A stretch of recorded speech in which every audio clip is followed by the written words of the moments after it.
Hi, it's Mike from Custom Cruiser Garage. We're going to put this lift under. Obviously, normally you'd have the wheels the other way up, but we don't want the bike to move. So basically, we've put them like that. I think when I write it, that's going to hit the thing, isn't it? Just pull it back to you a touch. We're just going to pull it back a bit, okay? Well, yeah, because it's and when he pumps it up, you'll see he's locked the thing off. Yeah. Okay. See, now it's starting to take the weight of the bike. See, it's pulling the bike up. Okay, it's on the stand, so it can't fall over. Famous last words. Yeah, it's... And he's now going to pump it up. That's it, straightening it up. Is the pump all right, yeah? Yeah, it's fine. Yeah. So you can see here it's going up. Obviously, this road is very slopey and very rough. If you're doing this on a garage floor, it's a different world. Much better. It's really easy to pump. Yeah. You can see the height this thing's getting to. It's perfect if you sit on a box, or we do a proper wheelie lift which has got cupboards on it, whatever you want to call it, a shelf underneath to put your cleaning tools on. Then all you do is you kick these little stops down. See, Rod's just booted that one down. You can see that's on the top stop, and the bottom one, which has missed.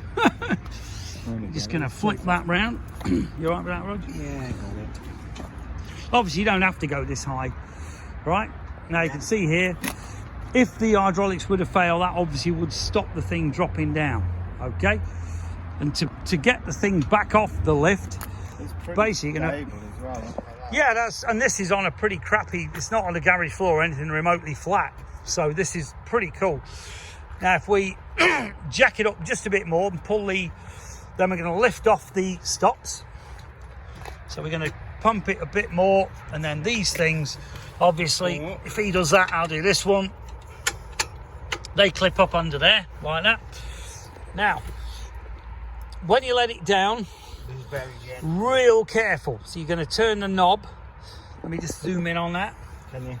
You can see the knob there, okay?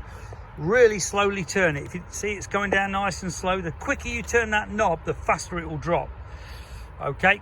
And you can see here it's going to land on the stand. Controllable. Yeah, nice and controllable with that lever.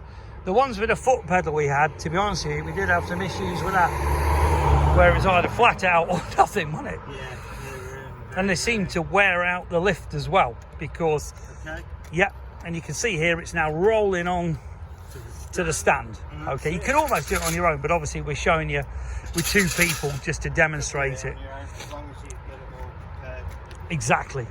And obviously these wheels do flip over, so if you wanted to, Yeah, you can move it. you could actually flip them that way, okay, and then you'd actually move the bike in the garage. You know, often we'll use You this need to have a flat in the showroom. surface, don't you?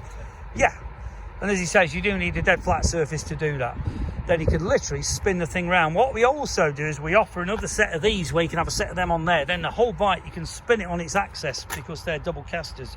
So rather than this, where you have to, if you like, do this, if you've got those on there, you can literally do that and the whole thing will spin round. You can shove the bike right in the corner of the garage over the winter, which means you can get the car in, because let's face it, when a bike's on a side stand, it takes up a lot more room.